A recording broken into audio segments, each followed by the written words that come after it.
Good morning and welcome to Sacred Place Live here on Zoom, Facebook, and YouTube, all at the same time.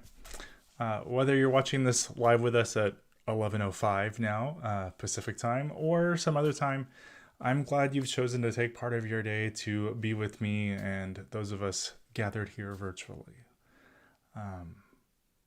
We are continuing in our walk with Jesus in his ministry through the eyes of the gospel writer John. The approach to this gospel is a bit different.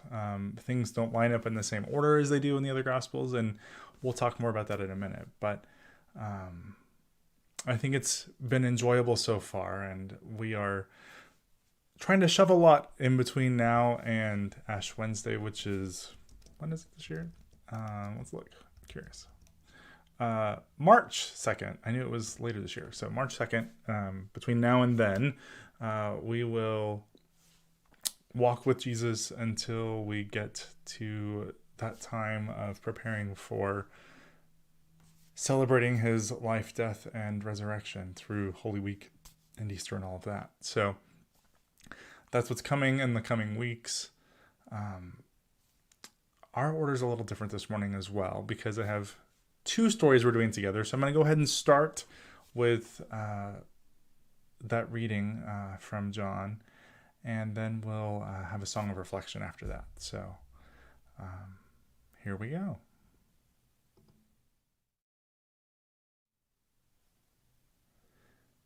The first and second readings combined are today from the Gospel according to John, chapter 2.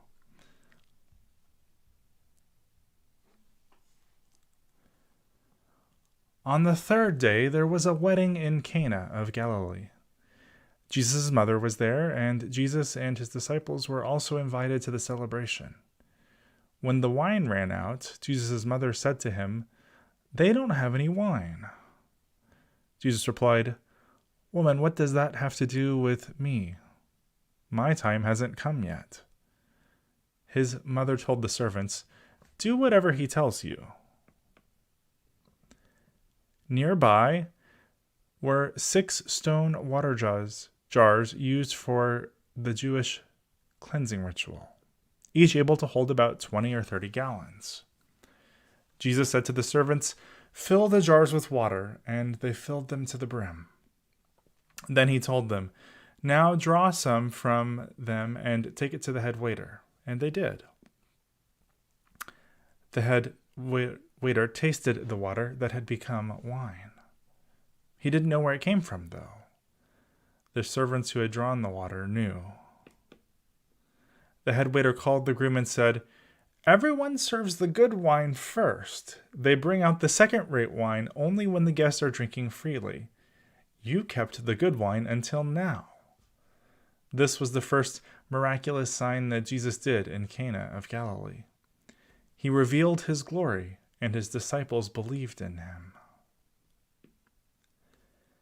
After this, Jesus and his mother, his brothers, and his disciples went down to Capernaum and stayed there for a few days. It was nearly time for the Jewish Passover, and Jesus went up to Jerusalem. He found in the temple those who were selling cattle, sheep, and doves, as well as those involved in exchanging currency, sitting there. He made a whip from ropes and chased them all out of the temple, including the cattle and the sheep. He scattered the coins and overturned the tables of those who exchanged currency. He said to the dove sellers, "Get these things out of here.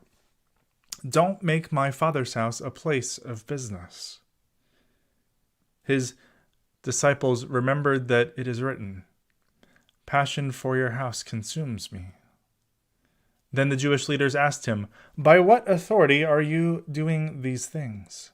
What miraculous sign will you show us?" Jesus answered, "Destroy this temple, and in 3 days I'll raise it up." The Jewish leaders replied, "It took 46 years to build this temple, and you will raise it up in 3 days? But the temple Jesus was talking about was his body. After he was raised from the dead, his disciples remembered what he had said, and they believed the scripture and the word that Jesus had spoken. While Jesus was in Jerusalem for the Passover festival, many believed in his name because they saw the miraculous signs he did. But Jesus didn't trust himself to them because he knew all people. He didn't need anyone to tell him about human nature, for he knew what human nature was.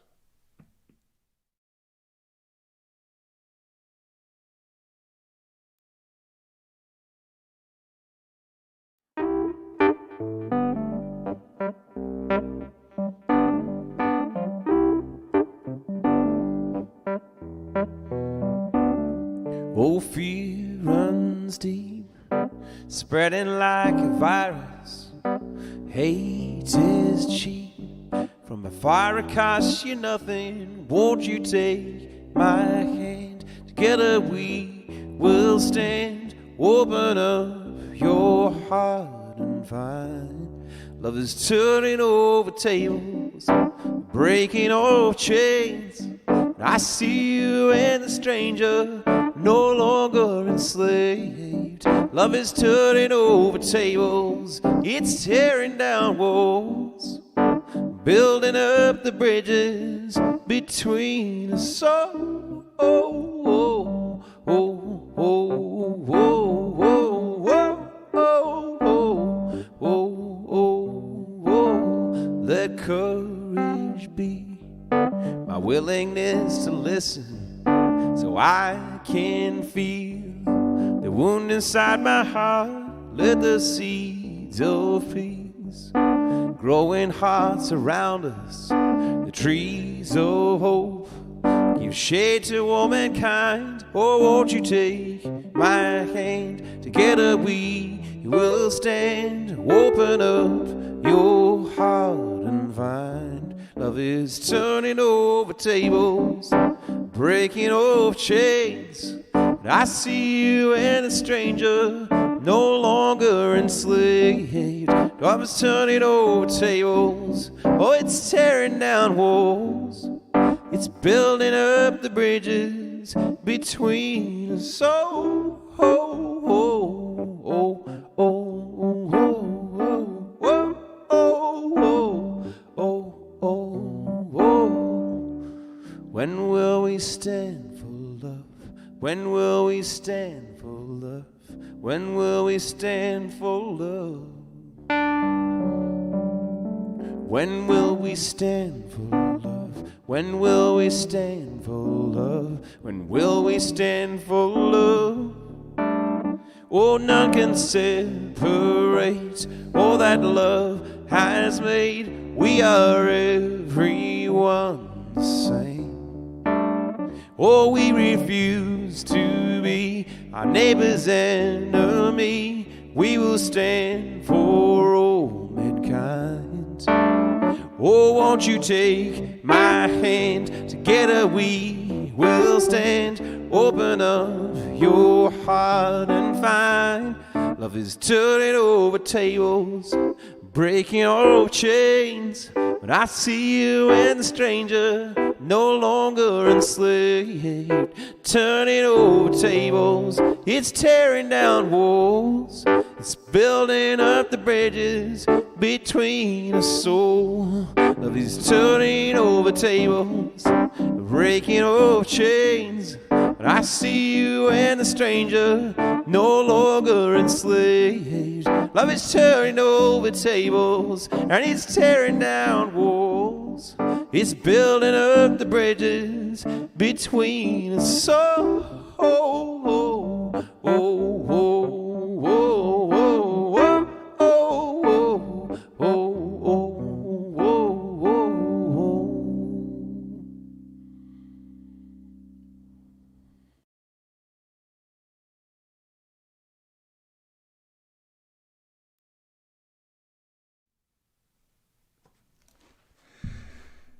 So we have two stories here together, which I'll get through, hopefully, with clarity and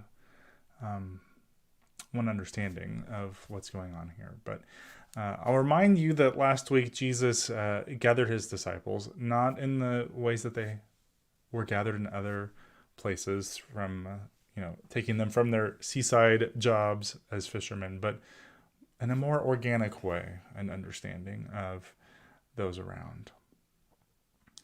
But at that point, they followed him not really knowing what they were getting themselves into.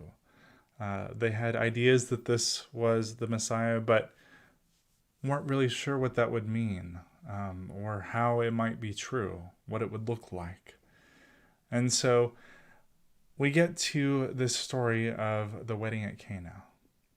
And one thing, as I mentioned earlier, the gospel according to John is quite a bit different from the other three gospels, Matthew, Mark, and Luke, especially in the way things are ordered.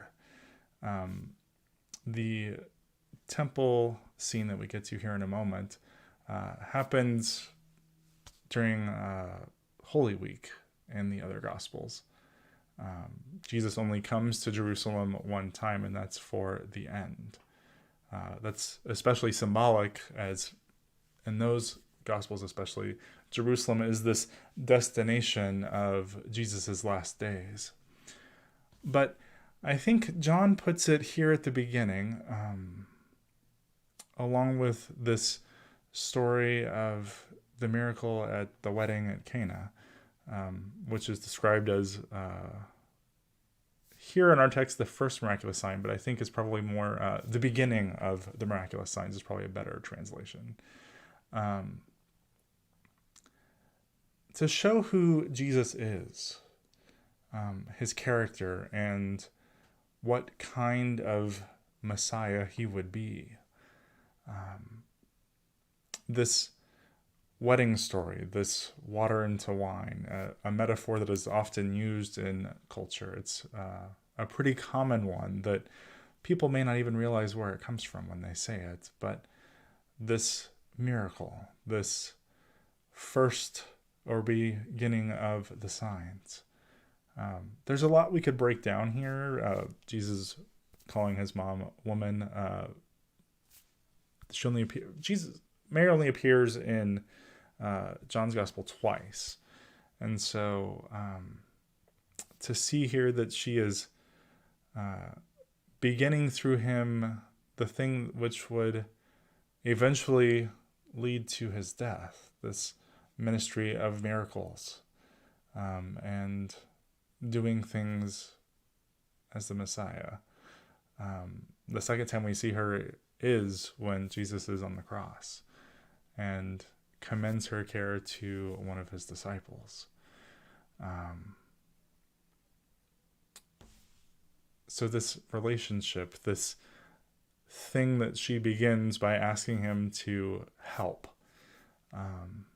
Why she asked that, we may not really know, but what Jesus does through this turning of water into wine is likely saving this family from shame and embarrassment. We don't know why they ran out of wine, but to have not been as hospitable as they were expected to be by serving wine throughout the celebration would have brought them shame. People wouldn't have forgotten that. They would have, in this hospitality-minded culture, would have seen and remembered this thing. I mean, Cana is not a big town from what we understand. So you know how things go in small towns. People know each other and they remember everything that's happened. And so I can imagine that what Jesus does for them is a blessing of maintaining who they are in the culture and society. And that's something that Jesus does so often. The miracles, the healings, all that he does is about relationship, about keeping people in relationship with those who are around them, their neighbors, their communities, or restoring into relationship those who are around them, or with those who are around them. But also, when talking about the kind of God we worship, exemplified in Jesus, we see here extravagance, of abundance, of the celebration at a feast that Jesus blesses them so that the feast can keep on going. This imagery of feast is common in the storytelling that John does and throughout other parts of both the Hebrew Testament and the New Testament. So seeing God as one who provides extravagantly through abundance is one of the reasons I think John tells the story in the way that he does. It's important for us to see Jesus' character and thus God's character. It says in the text that it is because of this miracle that his glory is revealed and the disciples believe in him. So this is the first really big thing that he does, that those who have been following him, not blindly, but also not knowing what exactly they're getting themselves into, they see something revealed in him, his glory, which brings them to a place where they can follow. It sets them up for what can be, so that they are validated in their commitments, maybe, and they understand that Jesus is exactly who he says he is and what kind of person he is who they are following. So from here, they head to Capernaum and then Jerusalem for the time of Passover. Now, the festival of Passover is one of the probably three festivals, I think, that would have been common in Jewish culture for coming to bring a sacrifice at the temple. Now, in the local synagogues, you could worship and gather and find God's presence there, but sacrifices for atonement only happen at the temple. And a lot of people came from far off places, and in Deuteronomy, it gave rules and understandings of how the people could bring sacrifices. They weren't expected to bring their animals from home many, many miles and days' travel. So they could, when they arrived, exchange their silver for something to give as sacrifice for writing relationship with God. If Jesus is so big on relationships, it seems strange that he would come in and disrupt the ways that people were acquiring what they needed to offer as a sacrifice. But Jesus' words make it very clear why he's doing this. This isn't the place that's supposed to be a marketplace. The word in the Greek is where we get the word emporium. So it's a place of selling, of commerce. It's about conflicting worldviews. Yes, those things are necessary, those transactions, so that you can come and be present and worship God and give sacrifice to right the relationship with God. But those things don't need to happen in the same place. Jesus says this is a place of worship. And we must be right in our attitude about what this place represents. It's where God dwells in their understanding. But Jesus flips that a little bit, and one little historical fact that might be helpful here. So the temple has been destroyed during the previous invasions and has now been rebuilt. It's not quite yet done, but it is getting close. By the time John writes the gospel that we are reading today, the temple has again been destroyed. So if the temple is this place where God dwells, what happens then when that place is destroyed? I think the answer is found in Jesus' very own words. When he talks about the temple being destroyed and built up, he's not talking about this building, but rather where they can find the presence of God in him, in his life, death, and resurrection. These are foreshadowings for those of us who know what's going to happen, yes. They wouldn't have understood it as that in the original happenings, but the reader of these words for the first time would have seen the significance. It would have answered for them a question of, what do we do now that this place is no longer in existence? And it begins to probably have them ask the question of, well, if that temple is now understood as God's presence in Jesus, what do we do now that Jesus is not with us in the same way? I think it maybe answers a question with another question. So it's a question of worldview, maybe, that is happening, of why these things happen in the temple, of why Jesus does this. But he does so to remind people why they do these things. So often we see in these stories from Jesus' time the legalism that had become so prolific in the Jewish tradition, that it was far more about rules and transactions than worship and relationship with God. That's, I think, why these stories are set up at the beginning of John's Gospel, to remind people who Jesus is, why Jesus is, and how to move about in the world in light of these stories. These are ways that the light, who is the Word, who is God, who is found in Jesus, is revealed. Each gospel writer has a point, which we will get to in the coming weeks.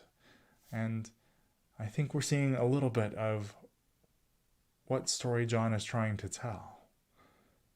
These Gospels are stories written in a way to convey a message of God among us, and what kind of God is among us, how God is among us. These don't answer those questions fully, but they begin to, and I think invite us to continue to walk and journey with Jesus, to learn a little bit more about who God is. We each find ourselves in questions, I think, of asking who God is for us now. Who do we see God to be in this story? That may be a different answer for you than it is for me. What we need God to be for us right now is another question. As the world continues to go on, and the conflicting worldviews of what it's like to be God's people, those still clash. So as we try to understand what it means for God to be with us today, what it looks like for God to be present among us, these stories are glimpses of what that can be, of what that should be.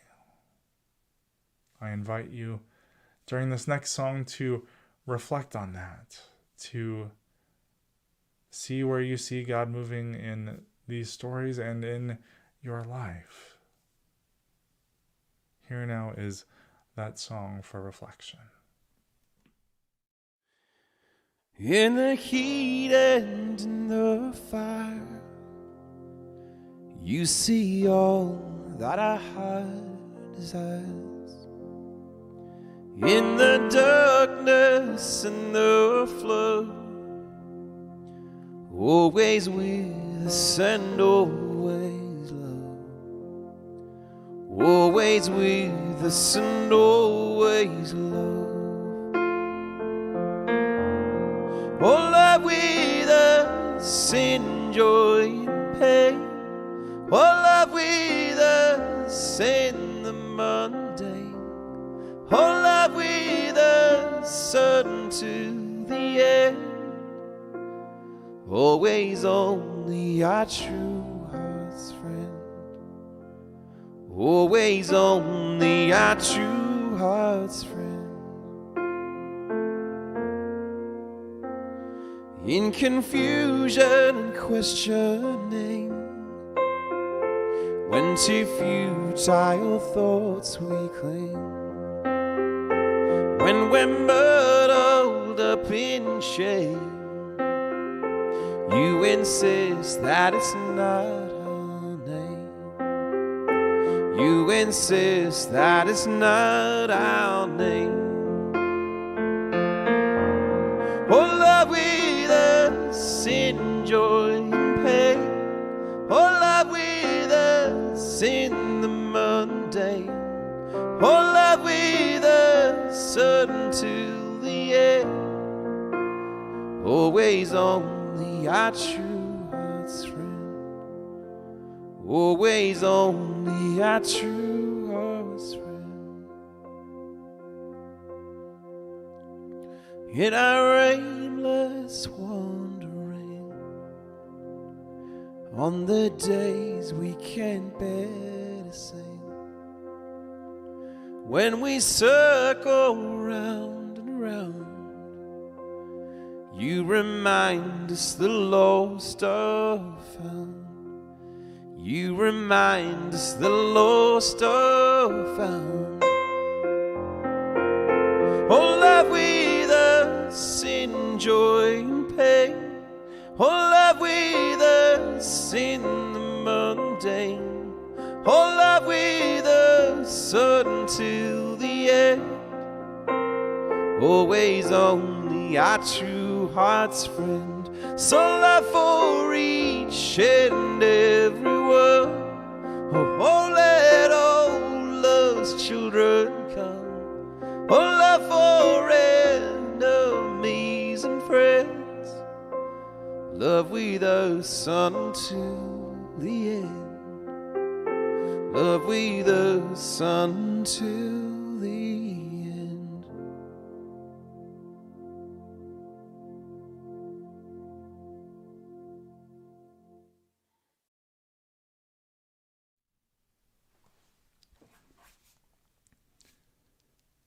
God is with us, even now. Maybe not in the same way as found in Jesus at the time of the early church. Well, before that, and the time that we're talking about here in our story, in the early first century. But God's presence is of the same character, of the same view and understanding of the world that is more just, is more about God's love for everyone. That's why we talk about who we are as Sacred Place as people of justice, inclusion, and family, because that is our understanding of who we are called to be because of God's presence with us. I invite you to lean into that, especially when the world around us seems to be doing the opposite.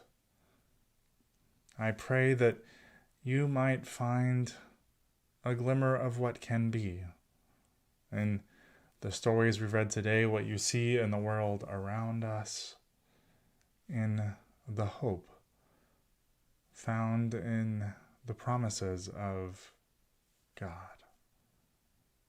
of what God's Spirit will do with and through us, and even sometimes in spite of us. The light is with us, shining in the darkness. It will not be overcome. And that is good news. As always, thank you for joining me today and this time, whenever you are watching. When you go about your week, take these words with you. But remember that you always have a home here, because this is your sacred place.